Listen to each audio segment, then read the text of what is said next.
Hi hello friends, welcome to Namaste India cooking channel. ಇವತ್ತು ನಮ್ಮ ಚಾನಲ್ನಲ್ಲಿ 1 ಕಪ್ ಗೋಧಿ ಹಿಟ್ಟನ್ನು ಉಪಯೋಗಿಸಿ ಆರೋಗ್ಯಕರವಾದ ಒಂದು ಸಿಹಿ ತಿಂಡಿ ಮಾಡೋದು ಹೇಗೆ ಅನ್ನೋದನ್ನು ನೋಡೋಣ. 1 ಕಪ್ ಬೆಲ್ಲದ ಪುಡಿಯನ್ನು ಪಾತ್ರೆಯಲ್ಲಿ ಹಾಕ್ತಾ ಇದ್ದೀನಿ. ಅದೇ ಕಪ್ನಲ್ಲಿ 1.5 ಕಪ್ ನೀರನ್ನು ಹಾಕಿ ಇದನ್ನು ಕುದಿಯಕ್ಕಿಡ್ತಾ ಇದ್ದೀನಿ. ಕಡಾಯಿನಲ್ಲಿ ಅರ್ಧ ಕಪ್ ತುಪ್ಪವನ್ನು ಹಾಕ್ತಾ ಇದ್ದೀನಿ.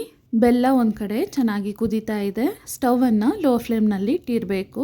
ತುಪ್ಪ ಬಿಸಿ ಆದಮೇಲೆ ಸ್ವಲ್ಪ ಗೋಡಂಬಿಯನ್ನು ಹಾಕಿ ಲೈಟ್ ಕಂದು ಬಣ್ಣ ಬರೋವರೆಗೂ ಹುರಿತಾ ಇದ್ದೀನಿ.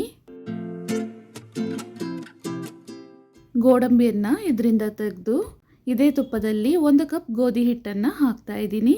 ಎಲ್ಲ ಅಳತೆಗಳನ್ನು ಒಂದೇ ರೀತಿ ಕಪ್ನಲ್ಲಿ ತಗೊಂಡಿದ್ದೀನಿ. ಗೋಧಿ ಹಿಟ್ಟನ್ನು ಕಂದು ಬಣ್ಣ ಬರೋವರೆಗೂ ಚೆನ್ನಾಗಿ ಹುರ್ಕೊಬೇಕು.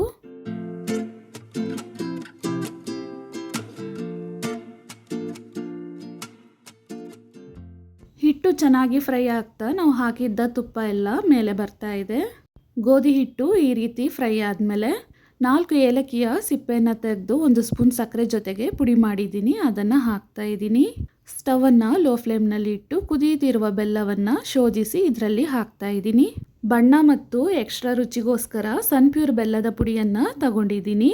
ಇಲ್ಲಾಂದರೆ ನೀವು ನಾರ್ಮಲ್ ಉಂಡೆ ಬೆಲ್ಲವನ್ನು ಸಹ ಬಳಸಬಹುದು. ಇದನ್ನು ಚೆನ್ನಾಗಿ ಮಿಕ್ಸ್ ಮಾಡ್ಕೊಬೇಕು.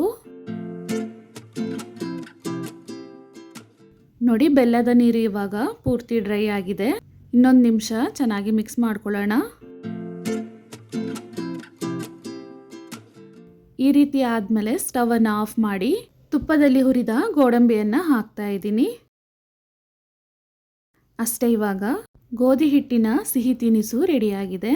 ವೀಕ್ಷಕರೇ, ಈ ರೆಸಿಪಿ ನಿಮಗೆ ಇಷ್ಟ ಆಗಿದ್ದರೆ ನಮ್ಮ ಚಾನಲನ್ನು ಲೈಕ್ ಮತ್ತು ಸಬ್ಸ್ಕ್ರೈಬ್ ಮಾಡಿ. ಧನ್ಯವಾದಗಳು.